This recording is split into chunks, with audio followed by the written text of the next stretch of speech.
الاجتهاد لو اردت الفوز بالمباريات. هذا محمد ونجام ضربة جزاء، ضربة جزاء في الدقيقة 7 من المباراة. ضربة صفراء يشيرها أكليدو، يشهر البطاقة الصفراء، وضربة جزاء للوداد في ال7 دقائق الأولى. ما كانش يظن المدرب خوان بيدرو بينالي أنه سيتلقى خبر كهذا في ال7 دقائق الأولى من هذه المباراة أمام الوداد. قلت لكم قبل انطلاق المباراة لما يكون عندك ثنائي من قيمة محمد ونجام واسماعيل الحداد لازم وأنك تتعامل بحذر مع الأخطاء. هنا الإعادة مرة أخرى لكرة أكليدو، محمد ونجام. هنا الحكم شاف أنه كانت هناك ضربة جزاء في الكرة الماضية. أكليدو ورط نفسه، ورط شباب الريف الحسيمي في ضربة جزاء أمام محمد ونجام. سرعة محمد ونجام تورط شباب الريف الحسيمي في ضربة جزاء في الدقائق الأولى من هذه المباراة. فرصة سانحة هي الأولى لتسجيل الهدف الأول في هذه المباراة. الوداد يمر للسرعة القصوى في الجولات الأخيرة من البطولة الوطنية، يبحث عن التعامل مع أنصاف الفرص التي ستتاح له لكي يقطع أشواطا كثيرة للتتويج بلقب البطولة الوطنية لكرة القدم. كرة من محمد النيري، محمد النيري اللي قلت لكم أنه عنده نسب عالية في التوفيق، نسب توفيق عالية في الأشهر القليلة الماضية، هو من يتكفل بتسديد ضربة جزاء في الدقيقة 8 من المباراة.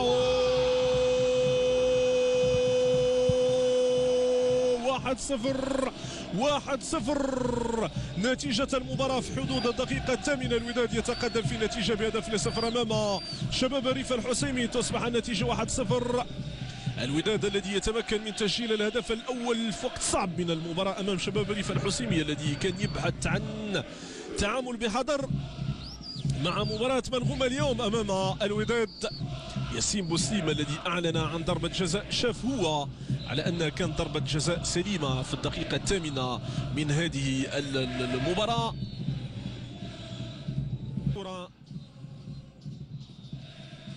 في هذه المباراة في الدقيقة توندي يتمكن من تسجيل الهدف.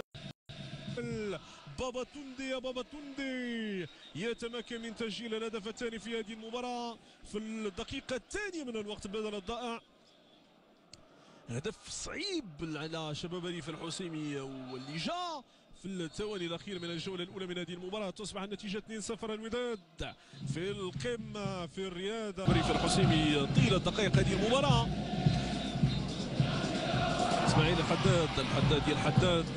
الحداد يلعب كورته للطرف ليس نايري الحداد الذي يبحث عن المراوغة، ينتظر الدعم، ينتظر السند. ميشيل بابا توندي اسماعيل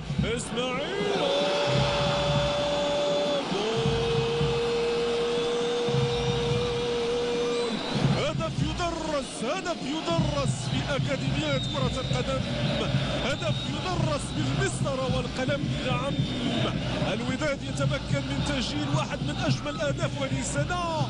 كرة مخدومة، كرة بحرفية عالية، كرة علقوا عليها بما يتناسب من الكلمات وما يتناسب من العبارات، لأنه كان هدف جميل جدا. الختم وختم من محمد ونجام.